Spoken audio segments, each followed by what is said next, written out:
Hello and welcome to the Nexus. Today we're going to be having a look at the Nebula XL class from Eaglemoss. I have to say thank you very much to Eaglemoss for sending me this. Out of this world. I'm so blown away that one, you sent me this, and two, it's just amazing. So before we have a look at the ship, we're going to have a look at the magazine as well. So let's get going.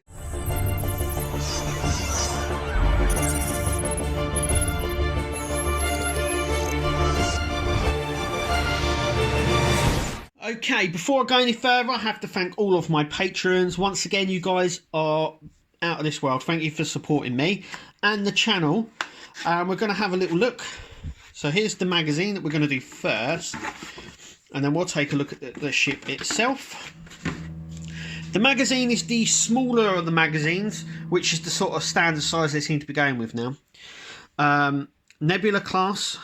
This is the XL one. So we already had one in the standard collection, and I will do a comparison with the standard collection version and the XL version.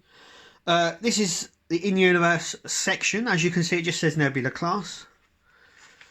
And then we get a lot of design and behind-the-scenes stuff.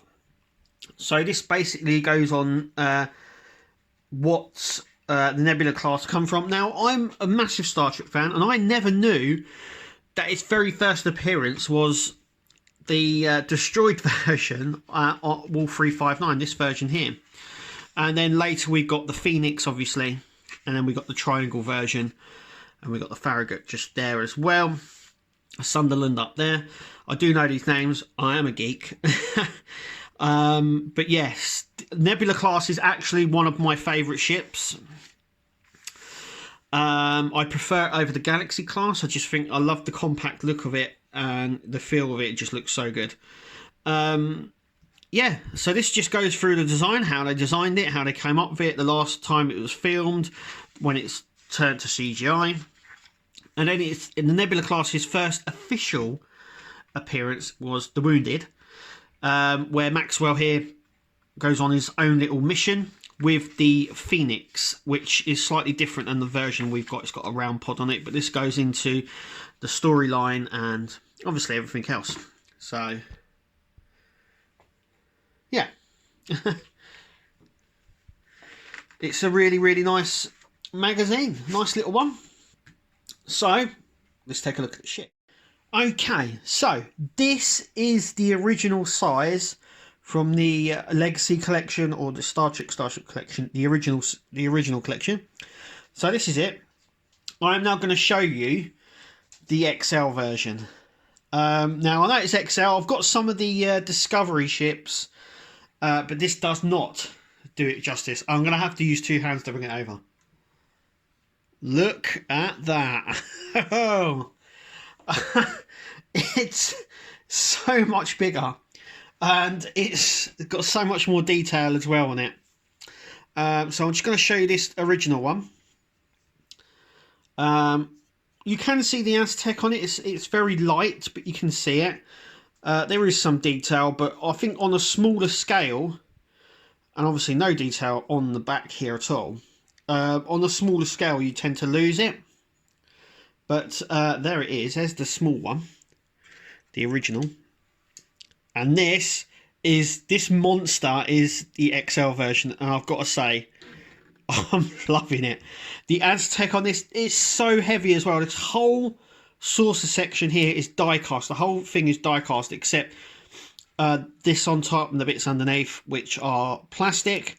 But it's all die cast, and it just looks so good. The texture on this as well. You've even got the United Federation of Planets there as well, and the registry number and the name. And then we've even got the transport inhibitors there as well. We're going to turn it over and have a look underneath. I mean, look at that. The Aztec on this is amazing. Yeah, the deflector dish is really nicely done. It's really nicely done. And we get a nice shot of the back there as well. So I'm just going to zoom that up there. There's the shuttle bay there with the registry number. I tell you what, I am absolutely in awe of this. This is just so cool. I mean, even on the leading edge of the pod here, you've got the double sections here, which you can see. We've got the thrusters here as well. I mean, it's just so cool. If you're thinking of I mean, if you're on the fence about picking up either one, spend a little bit more and get this. It's so much better, so much more detailed. This is, I mean, it's just so nicer. The bigger scale ones definitely are nicer. But I'm just so impressed, and thank you, Eaglemoss, for allowing me to have this and for allowing me to do a review on it, because it's just amazing. And I'm not just saying this because I've got it. You can see it in hand, and yeah, it's so much better than the original. I have got the original, but I mean they're both good, but this one, it's the scale. It's the scale that does it for me. It just looks so good. I am so impressed with this. Yeah, this is pride now in my collection, I think. It's so nice. As the stand, it sits really nicely on the stand. It is front heavy, I've got to admit. But apart from that, you know what? The link to get this is in the description. Go and get it. If you're on the fence about either one, spend a little bit more and get the XL version. Anyway, that's been my review. Thank you for watching. And we'll see you at the next video.